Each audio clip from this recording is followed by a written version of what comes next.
A snimamo, jel? Zašto smo tu? Čisto da ponesete ribe malo do Zagreba, da kažem nešto konačno o toj autokosilici uživo. Natjecatelji su bili iz Zagorja, Međimurja, znači iz kontinentalne Hrvatske i čisto sam sumnjao da će iko s otoka se prijaviti. Tako da kad sam dobio poziv, u biti sam bio onako 20% iznenađen. Patranjaka imate i na kopnu, a imate i u moru. Sad ovisi koliko dobro plivate, u biti hoće dopluta do vas. Kosilica je muško normalno. Ne može biti Šime, ne može biti Ante, ne može biti ništa, jer u biti svi su na moru. A Đuro je, ajmo reći, u Zagorju. Pa više mi je bilo ta asocijacija kao Đuro nek radi, a Šime i Ante su na moru. Iskustva sama za vrijeme testiranja kosilice su oduševljavajuća. Ajmo reći, najveća biti prednost je ta što imate nekog djelatnika u vrtu koji radi, a ne pita ni za plaću, ni za dan, ni vrijeme, ni ništa. Gdje držiš po zimi? Po zimi?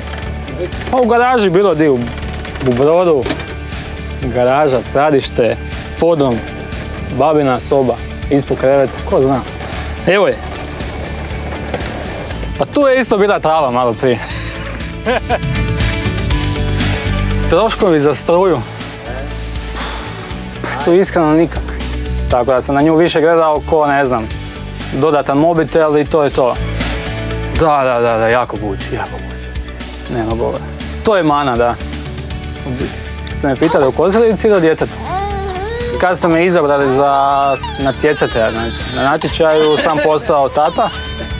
Tako da u biti je bilo dodatno u biti testiranje i kosilice i ujedno znači obiteljskog života u startu, znači u početku.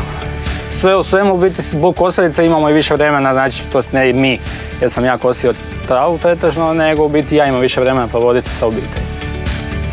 Kosilica je okej, je bešumna. Voza neko.